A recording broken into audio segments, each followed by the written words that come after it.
कहानी की शुरुआत होती है एक आदमी से जो कि एक रोड पर गाड़ी भगा रहा होता है। दरअसल ये आदमी आधी रात को काम से घर लौट रहा होता है। तभी अचानक उस सुनसान रोड पर उसकी नजर पड़ती है अचानक से एक लड़की पर, क्योंकि सुनसान रोड पर और वो भी ऐसे टाइम पे लड़की का बाहर होना सेफ नहीं है। इसीलिए ड्राइवर उससे पूछता है कि आप जा कहाँ रही हो। लड़की बताती है कि उसे अपने घर जाना है। ये सुनकर ड्राइवर उसको लिफ्ट ऑफर करता है, क्योंकि वो भी लड़की के सिक्योरिटी को लेकर कंसर्न होता है। लड़की भी मान जाती है और वो कार के पीछे वाले सीट में बैठ जाती है। फिर वो बंदा ड्राइव करता है उसी के घर के तरफ। कार में गर्मी लगने के कारण लड़की अपना स्वेटर निकाल सीट पर रख देती है। पूरे रास्ते वो बंदा उस लड़की से कई सारे सवाल पूछता है कि आपकी जॉब है या आप पढ़ाई कर रहे हो, और तो और आप इतनी रात को बाहर क्यों घूम रहे हो। वो लड़की इन सारे सवालों का कोई जवाब नहीं देती। वो बस खामोश सी बैठी विंडो के बाहर देख रही थी। तभी अचानक से कार कब्रिस्तान से होकर गुजरता है और अचानक से उसी स्पॉट पर वो लड़की जोर जोर से चिल्लाने लगी। वो जोर जोर से विंडो पे पंच मारती और फिर वो डोर खोलकर कार से बाहर निकल जाती है। लड़की को रोकने के लिए वो बंदा भी बाहर जाता है, लेकिन तब तक वो लड़की भागकर कहीं चली गई।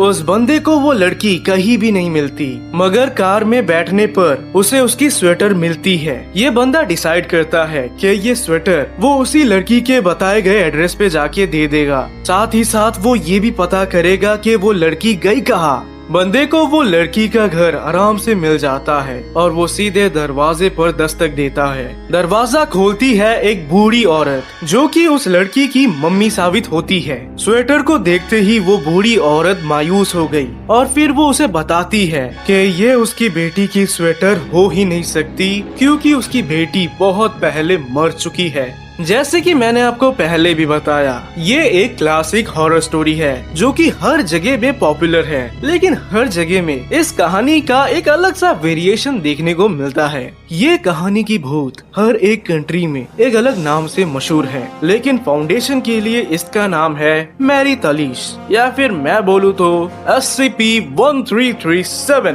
The vanishing hitchhiker.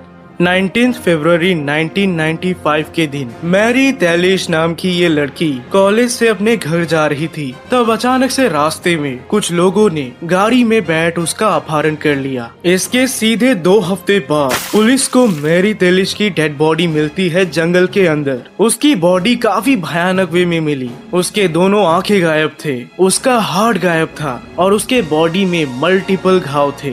ऐसा मानो जैसे उसे बहुत ज्यादा टॉर्चर किया गया है उसको जान से मारने से पहले। पोस्टमार्टम से ये भी पता चला कि उसे किसी रिचुअलिस्टिक वे में मारा गया है, यानी कि मैरी तैलिश की बलि दी गई है। मैरी तैलिश के मर्डरर्स कभी भी पकड़े नहीं गए। उसके परिवार को कभी भी इंसाफ नहीं मिला और उन्होंने पोस्टमार्टम के बाद मैरी तैलिश की बॉडी उसके पेरेंट्स को सौंप दी। उसी सेम ईयर में जून 19 से एक अजीब सा वाक्य शुरू होने लगा। दरअसल हुआ यूं कि हर महीने के 19 तारीख के रात को उसी पर्टिकुलर रोड पर मैरी तैलिश लोगों को लिफ्ट मांगते हुए दिखाई पड़ती है, जहां मैरी तैलिश लोगों को उसके घर छोड़ने के लिए रिक्वेस्ट करती है। ऐसे में हमेशा वो कार से गायब हो जाती है और जो बच जाता है वो है उसका रेड स्वेटर। अक्सर जो भी ये रेड स्वेटर लौटाने लड़की के घर जाता, तब उसे पता चलता कि ये लड़की तो बहुत पहले मर चुकी है। जब फाउंडेशन को मैरी तैलिश के बारे में पता चला कि वो 50 सालों से उसी रोड पर लोगों को डरा रही है, तब उन्होंने ठान लिया कि एजेंट्स मैरी तैलिश को उसके घर छोड़ेंगे। इससे हुआ यूं कि मैरी तैलिश बहुत कम सिविलियन से इंटरेक्ट कर पाती। इनफैक्ट उसके माता पिता को भी SCP फाउंडेशन ने एजेंट्स का हिस्सा बनाया ताकि वो दुनिया को मैरी तैलिश के बारे में कुछ भी ना बताए। अब वो मैरी तैलिश को मुक्ति देने की कोशिश करने लगे ताकि उसकी आत्मा शांत हो पाए, लेकिन कई सारे अलग अलग कोशिशों के बावजूद मैरी तैलिश उसी रोड पे दिखाई देती और 19 तारीख के खत्म होते ही वो गायब हो जाती। साथ ही साथ मैं ये भी बता दूं कि उसका स्वेटर भी 19 तारीख के बाद अचानक से गायब हो जाता है।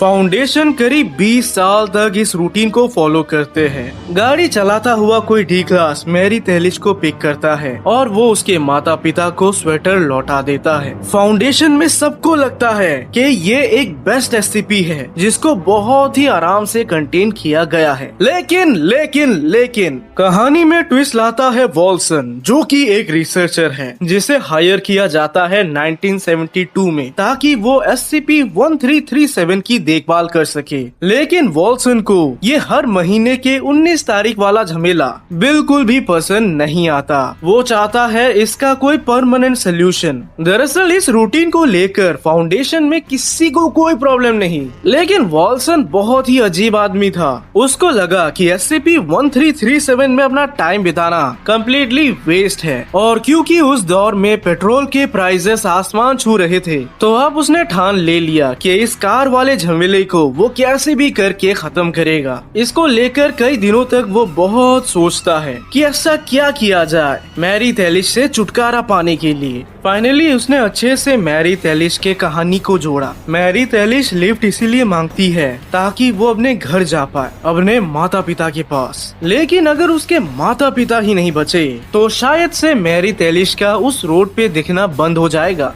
18 जून 1973 के दिन वॉल्सन ने अपने एजेंट्स को ऑर्डर दिया मैरी तैलिश के बूढ़े माता पिता को मार देने का। इस गंदे काम के लिए उसने किसी भी सुपेरियर से परमिशन नहीं ली और साले ने उन दोनों को उन्हीं के घर में जिंदा जला दिया। वॉल्सन ने अपने रिपोर्ट में लिखा कि उसने सिर्फ फाउंडेशन के भले के लिए ही ये किया है, क्योंकि इससे फाउंडेशन के पेट्रोल के पैसे बच जाएंगे और उसे प्रमोशन भी मिल जाएगा। लेकिन जैसा उसने सोचा उसका ठीक उल्टा हुआ, क्योंकि उसे डायरेक्टर से पड़ती है बहुत भयंकर डांट, जिसके बाद उसे इस मिशन से भी निकाल दिया गया एथिकल रीजंस की वजह से। SCP फाउंडेशन समझ गए कि इस गंदे काम के कारण अब मैरी का प्राइमरी टारगेट होगा वॉल्सन, इसीलिए उन्होंने वॉल्सन को फाउंडेशन से ही निकाल दिया। लेकिन कुछ ही महीनों बाद वॉल्सन को फाउंडेशन में दोबारा बुला लिया गया, क्योंकि सरप्राइजिंगली मैरी तैलिश का उस रोड पे दिखना बंद हो गया। करीब 1 साल बीत गए और SCP-1337 कहीं नहीं दिखा। फाउंडेशन ने उसे न्यूट्रलाइज घोषित कर दिया, यानी कि परमानेंट खत्म। हर कुछ काफी परफेक्ट चल रहा था, लेकिन वॉल्सन को अपने अंदर में कुछ अजीब सा फीलिंग आता है। ये उसका गट फीलिंग कहो या कुछ और, लेकिन वॉल्सन को अंदर ही अंदर ऐसा फील होते रहता है कि मैरी जरूर आएगी उससे बदला लेने। इसीलिए उसे लगा कि मैरी अपने पेरेंट्स के डेथ एनिवर्सरी पे उस रोड पर दिखाई देगी, लेकिन उस रात को भी वो कहीं भी नजर नहीं आई। इसके करीब 8 साल बाद एक दिन अचानक से वॉल्सन डिसाइड करता है कि वो उस रोड में अकेले ही जाकर एक्सप्लोर करेगा। साथ में वो लेता है एक टेप रिकॉर्डर आवाजों को रिकॉर्ड करने के लिए। इतने साल बीत गए लेकिन वॉल्सन मैरी को भुला नहीं पाया, और उस रात को वो 12 बजे से लेकर 5 बजे तक उसी सेम रोड पर गाड़ी भगाता है, लेकिन दूर दूर तक उसे मैरी तैलिश दिखाई नहीं देती। इसके चलते वो फाइनली एक रिलीफ भरा सांस लेता है कि चलो छुटकारा मिला। शायद उसने 2 इनोसेंट लोगों को मारा है, लेकिन उनका मरना काम आया। इसके बाद वॉल्सन टेप रिकॉर्डर ऑन कर बोलता है, सब कुछ सेफ है यहाँ। SCP-1337 परमानेंटली न्यूट्रलाइज हो चुका है। सुबह के करीब 5:30 बजे वो टर्निंग लेने ही वाला था कि उसने ऐसे ही अपने रियर व्यू मिरर को एडजस्ट किया, तब अचानक से उसकी नजर पीछे वाले सीट पे पड़ी। दरअसल वो कार में अकेला नहीं था, कोई उसके पीछे ही बैठी थी। टेप रिकॉर्डर में उसके फाइनल वर्ड्स ये थे, Wait, who the hell are you? वॉल्सन का कार उसी रोड पे पाया गया। कार के अंदर उसकी बॉडी पाई गई। उसके दोनों आंखें नहीं थे, उसका हार्ट गायब था और उसके बॉडी पे मल्टीपल टॉर्चर्स के दाग थे। उसे बिल्कुल वैसे ही मारा गया जैसी बॉडी मैरी की मिली। इससे सबको ये पता चल गया कि मैरी खत्म नहीं हुई थी, वो बस इंतजार कर रही थी उस शख्स का जिसने उसके माता पिता को मारा। और ऐसा मत समझो कि ये एक लौता वायलेंट हादसा था, क्योंकि अब वो बहुत सारे रैंडम लोगों की जान लेती है। दरअसल पहले कैसा था, वो लिफ्ट मांगती और लिफ्ट मिल जाता, लेकिन अब ऐसा नहीं है। अब अगर कोई गाड़ी उसको बिना लिफ्ट दिए चला जाता है तो वो अचानक से उनके पीछे वाले सीट में अपीयर होती है, जिसके बाद वो ड्राइवर को बहुत बुरी तरह से मार डालती है। अब वो दिखने में भी बहुत चेंज हो गई है। पहले वो एक सुंदर यंग लड़की लगती थी, अब वो एक भयानक प्रेत लगती है जिसके दोनों आंखें मिसिंग है और उसकी बॉडी सड़ी हुई है। साथ ही उसके चेस्ट में एक बहुत बड़ा होल है जहाँ पर उसका हार्ट हुआ करता था।